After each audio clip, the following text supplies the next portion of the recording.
بونجور، بتمنى الكل يكونوا بألف خير. اليوم حابة أقدم لكم وصفة مميزة، هي المرسبين بحشوة فستق الحلبي. هيدي الوصفة من الحلويات المميزة، بيستعملوها بالأعراس وبكل المناسبات. هلا لبلش بعجينة المرسبين، أنا هون حاطة 4 كبايات طحين اللوز مع 3 كبايات سكر بودرة. اللي بحبه أكتر حلو فيه يحط 4 كبايات سكر بودرة، بس أنا حطيت 3. كمان لأعمل عجينة المرسبين بحاجة للكورن سيروب. الكورن سيروب أنا بالمحلات لقيت اللون الغامق، يلي بلاقي اللون الفاتح بيكون أحلى. وكمان بدي استعمل الموارد، هلا رح لكم بس بلش بالعجينه. وكمان بدي احط صبغه للعجينه لحتى لا بدي اعمل شكل الورده ليجي لون زهر. وكمان رح احط روح اللوز. كمان اللي ما بيحبوا هذا النوع في ما يحطوا، انا رح احط نقطه صغيره مش رح كتر لانه بمرمر. لأعمل عجينة الفستق الحلبي أنا هون محضرة كبايتين فستق حلبي أكيد نقيتهم، مع كبايتين سكر بودرة ومع قطر. القطر كبايتين سكر مع كباية مي، واللي بحب يعرف طريقة القطر في شاهد الفيديو تبعي صينية الكنافة. وكمان رح احط لهم ملعقة كورن سيروب، وهلا رح تشوفوا الطريقة. هلا رح بلش حط الكمية بمطحنة الطعام. هولي بودرة، هولي طحين اللوز. وهلا بدي نازل 3 كبايات سكر بودرة فوق اللوز المطحون يلي كانوا 4 كبايات. وهلا من بعد ما حطيت اللوز مع السكر البودرة لازم نخلي الماشين تبرم شوي لينخلطوا ببعضهم. وهلا فوق هالكمية اللي حطيتها رح احط 5 ملاقع موارد. هاي اول وحدة، وهالتانية، وهالتالتة، وهالرابعة. هلا رح احط 4 مش 5 لنشوف العجينة. وهلا رح احط نص ملعقة كبيرة كورن سيروب.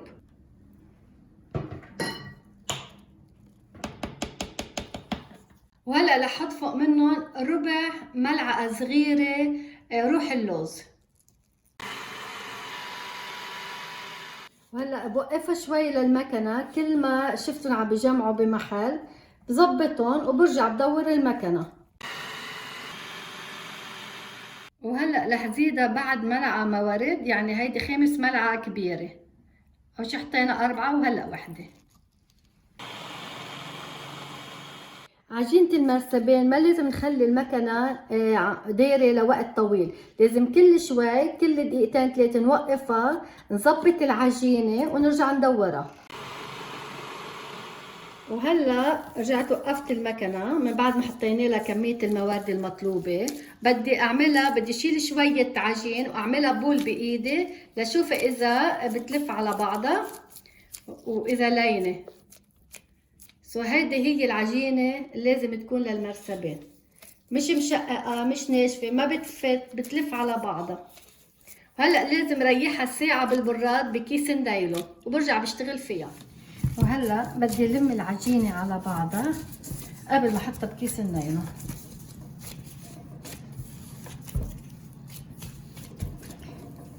هذه هي العجينة.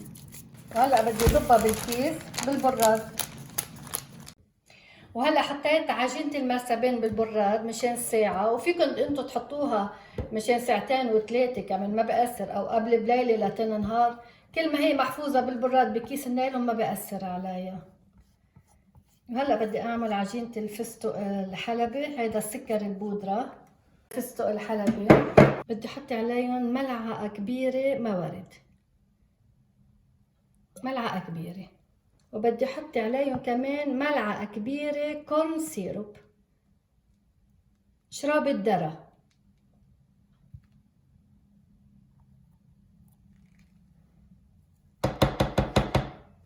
وبدي احط فوق منها قبل ما بلش بطحنهم ملعقتين قطر، ملعقتين كبار قطر.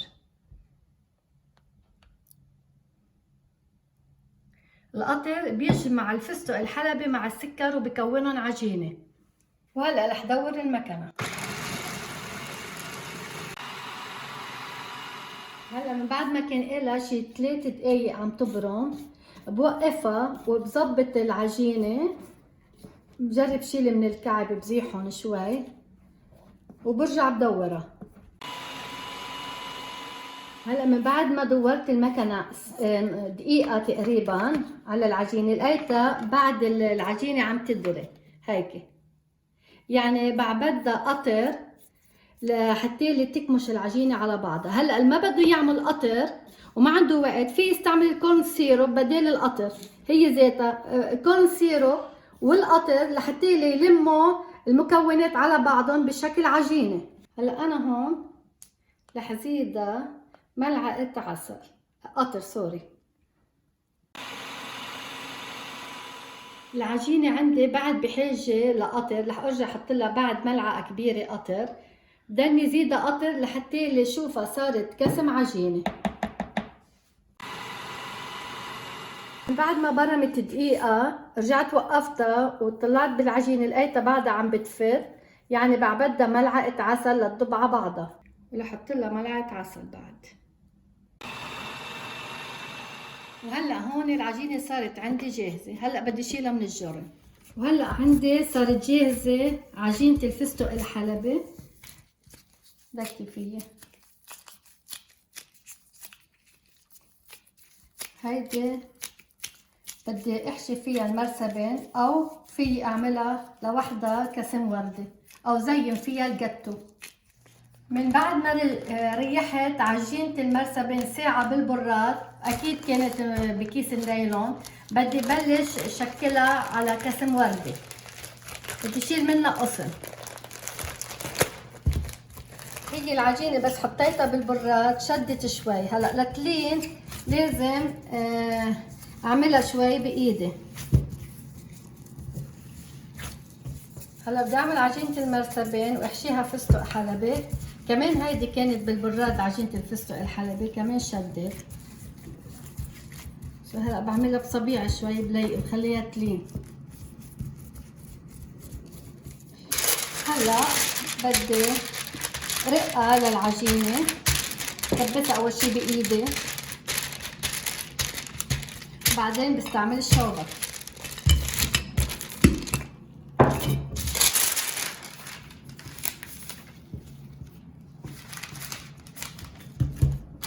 هلا من هون اسمك، هلا بدي رقها اكثر شي من هون لانه بدي اياها بنفس السماكه.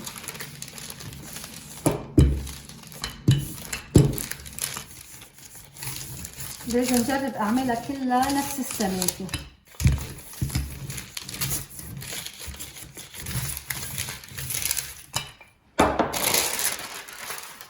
هلا بما انه هون ما طلعت جالسه بجلسها بالسكينه من هالجهه، من هون بحط السكينه بعملها هيدي بشيلها، من هون كمان بظبطها تجي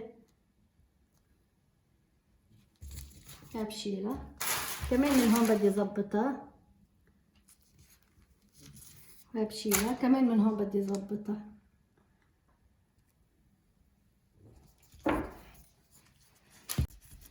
وهلا بحط الفستق الحلبي وبشيل قد ما بدي وبظبطها.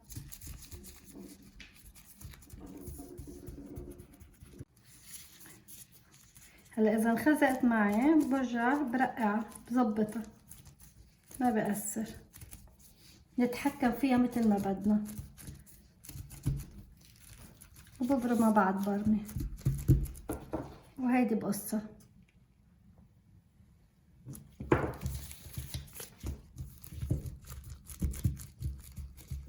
بدي قص على الطرف، بدي ظبطها بقصها نفس الكبر نفس الكبر.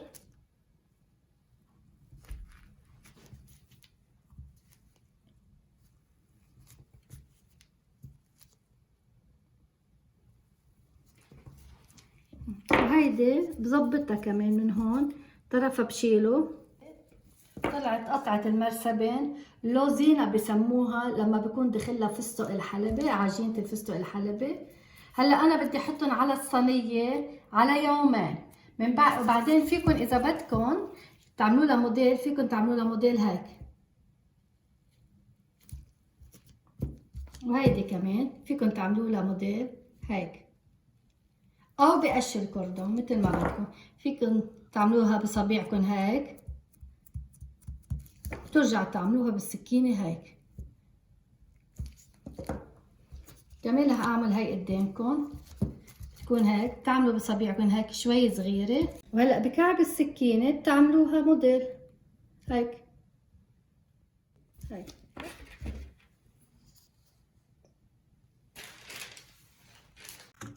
وهلا لازم احطهم على الصينية، ولازم احط ورقة تحت منهم احلى ما يلزق كعب المرسبين بالصينية. ولازم يبقوا يومين او 3 ايام بالهواء لينشفوا.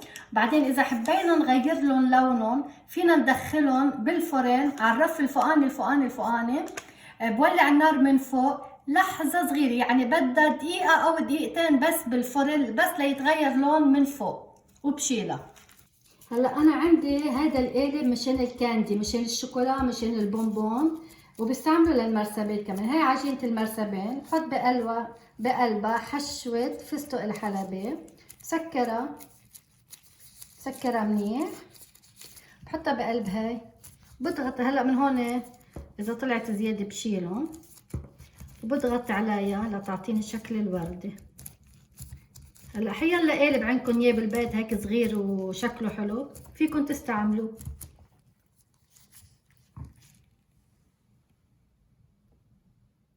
هلا اذا حابه لونهم حيلا لون اللي بدي اياه، بنقط من القنينه عليها وبسكرها على مهله وبعجنها.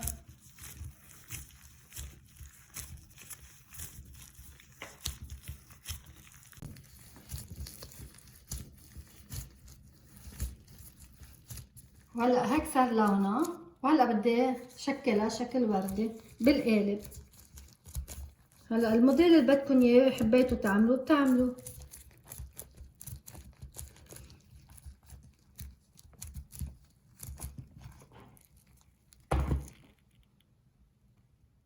وهلا من عجينة الفستق الحلبة كمان فيي اعمل وردة واعمل بوكيه وشكلها. في اعمل وردة كبيرة، في اعمل وردة صغيرة، مثل ما بدي انا بعملها. هاي وردة صغيرة. كمان اذا ما بدي احشيها فيي اعملها بالقالب من دون شي بالمرة، كمان كسم وردة. او حيلا اذا بدكم على حبة فواكه حابين تعملوا الموديل اللي بدكم اياه، بس انا لانه اهون لي واسرع لي جبت هالقالب وعم بستعمله. وهيدي وردة، هاي مرسبين ما فيها فستق. هلا من بعد ما تكونوا حاطينهم على الطاوله، بس تخلصون تحطون على الطاوله على يومين 3 4 مغطيين لهم وجههم بنايلون اكيد. فيكم تضبوهم بتبروير بالبراد او بالفريزر، بهدوا بين 3 اشهر و4 اشهر بالفريزر، ما بصير لهم شيء. قدمت لكم لليوم حلو لكل المناسبات مرسبين بحشوة الفستق الحلبي. بتمنى يكون نال اعجابكم، وما تنسوا تشتركوا معي بالقناة وتضغطوا على اللايك ليوصلكم كل فيديو بنزله على اليوتيوب.